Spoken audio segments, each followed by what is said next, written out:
as Marcella mentioned, a common step after a brainstorming exercise is an impact effort matrix. So we can get really creative during brainstorming, right? And we've talked about 3 different brainstorming tools just in these tutorials alone. There are dozens of different brainstorming techniques, but coming out of these, you might end up with a lot of ideas. And you can easily get overwhelmed by the sheer volume of ideas that are on the table, and you might have sort of a analysis paralysis, right? Like, here's 3 dozen things that we could do. How are we supposed to figure out which one to do first? How are we supposed to prioritize those things? How are we supposed to move forward with those ideas? And that's where the impact effort matrix comes in. So what is the impact effort matrix? It's a tool for evaluating potential courses of action. I like to use it as a post-brainstorming tool, but it has a bunch of other functions that we'll be talking about. But fundamentally, it's a matrix that evaluates things along 2 dimensions. One is impact. So what is the impact that a thing would have versus effort, which is how much work would it take to do the thing? And it allows us to sort our ideas into 4 different quadrants. Things that are high impact and low effort, that's our low-hanging fruit. Those are our easy wins, right? Why wouldn't we do those things? Let's get them implemented. That's really like stuff we want to jump on right away. Things that are high impact but also high effort, those are our big bets. They might require a large investment in terms of time or resources, IT investment. Effort comes in a lot of different shapes and designs, and that's something we're going to be talking about. But fundamentally, it's about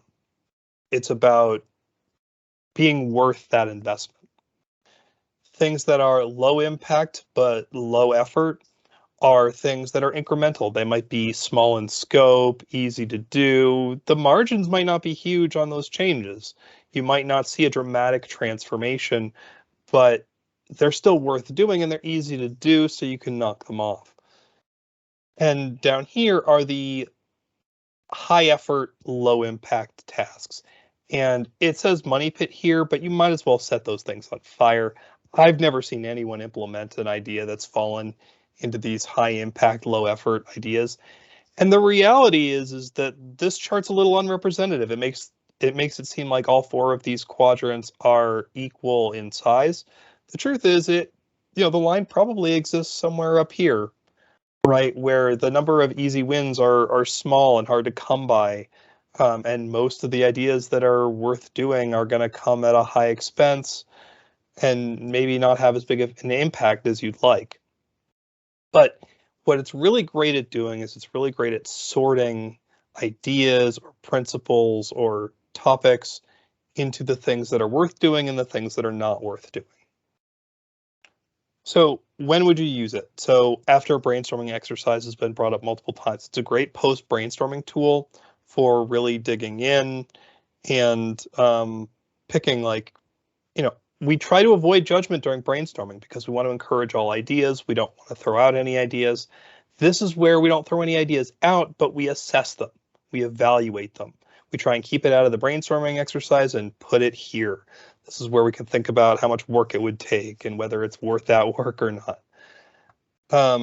You can use it to build an implementation plan. So you're sorting things into these categories, but what it can allow you to do is if you ultimately want to work through a lot of them, you can use it to set up an implementation plan where you focus on the easy wins first, then maybe you set up the incremental ones, and then you set up the long-term ones. Or the long-term ones take a lot of time, so you might want to get started on them now so that we can get the ball rolling for them down the hill. It really helps. It helps you evaluate where along your implementation plan you want these things to exist, and really helps you set up for a solid project management architecture if you want to run things that way. And you can also use it just to prioritize tasks. If you've got a lot of things going on and you're trying to evaluate how long things are going to take and how much impact something's going to have, say, you're setting up your strategic priorities and you want to evaluate them in terms of their strategic value. This is a really great tool for that too, because ultimately time is a resource, money is a resource. We have to balance these things against the value they provide, and that's what the impact effort matrix is great at doing. So how would you utilize it? First, they're estimates, right? They're preconceived ideas that you may not have had an entire study going into how much effort it's really going to take. So there's a couple of key things to keep in mind. You don't want to do it alone. You need consensus because you're dealing with large areas of uncertainty. You sort of want to get other brains in the room to help you settle on a consensus location for any individual idea. You might think something's super easy. Someone else might think things are super hard because you're coming from at it from a different place, and you want to be able to have both of those ideas on the table so that you can find a place that accurately represents things as best you can, again, based on an estimate of what you think something's going to deliver on. And if you're dealing with 60 ideas, like Marcella said, you don't want to spend too long debating the placement of a given topic. So you want to try and reach a fast consensus and then move on to the next item. And as you start placing more, you might realize that you've erroneously placed one, and you can jump back in to try and move it, but don't stress out too much about it. The important thing is that the relative value of these things to one another. You might feel a temptation to put things on a line, so those dividing lines between impact and effort. I want to encourage you to avoid that temptation, because when you do that, it makes it really hard to make a delineation. Okay, is this high impact or is it not?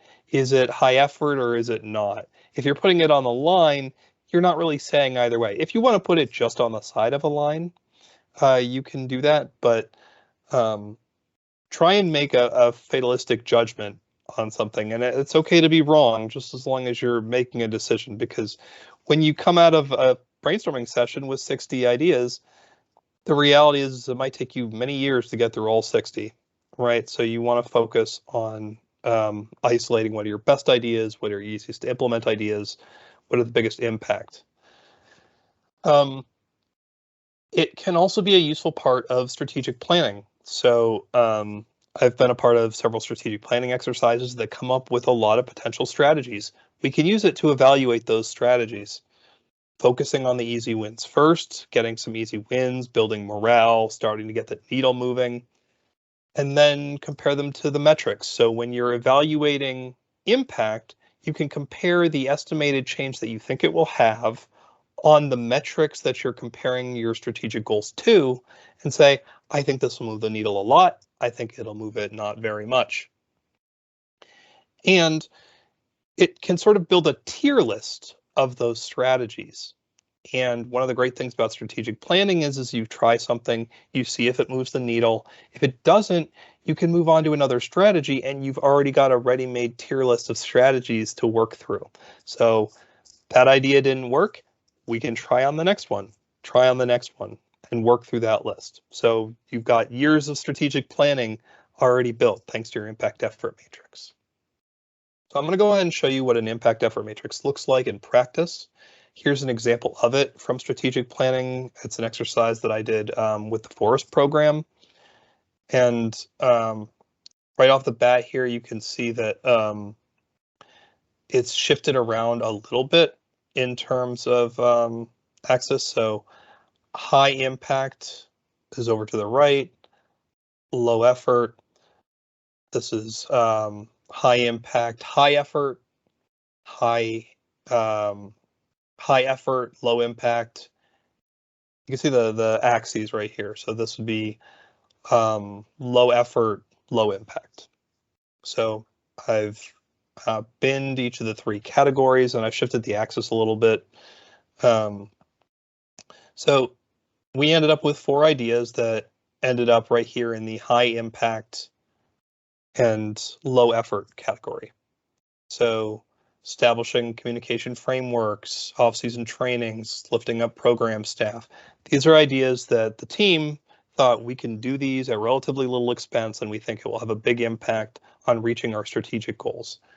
We also had a bunch of ideas in this low impact, these low impact, high effort areas, setting these on fire. This one got so on fire, we just threw it out. We said, no, this isn't going to happen. We don't even need to consider it, which doesn't mean it was a bad idea when we were in the brainstorming phase, because one of the great things about brainstorming is ideas inspire other ideas. We don't want to get negative on the brainstorming side of things. We want ideas, but here is a place where we can say, it was a great idea, but it's just not worth our time. And we were able to sort these into an implementation plan where things that were in category 1 are high impact, low effort. Those were our tier 1 things that we did in our implementation plan. Tier 2 are our next steps. Tier 3 are our long-term strategies that we're going to try and roll out slowly. And tier 4 is, let's see how everything else goes and work with them there. So with that wrapped up, I want to go ahead and open things to questions. Justin, I saw you had a comment. Yeah, I think it's pretty self-explanatory, but in the past, when we've done this with a large number of ideas, like you mentioned 60, I think we had maybe 90 or 100, as well as a large number of people, then what we've done is put all of that into Excel or Microsoft Forms and then have people provide a score on each of the different axes, and then those all get averaged, and then we bring those results back to the team, and there's an opportunity there for any individual to comment or speak about 1 or 2 or 3 particular items that they potentially disagree with. And it just saves a lot of time in terms of like not running through 90 ideas in front of an entire group of people. Yeah, it's really easy to set up a scoring matrix and say from 1 to 10, how much impact is something going to have? From 1 to 10, how much effort is something going to take?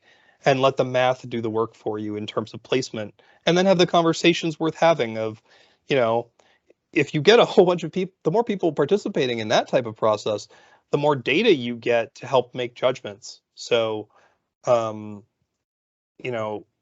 one had a lot of variability in the answers. Where did that variability come from? Why is there so much disagreement? You can have some really interesting conversations about why some people think this will have no impact and why some people think that this will change the world, right? It can create some really interesting conversations. So thank you for that, Justin.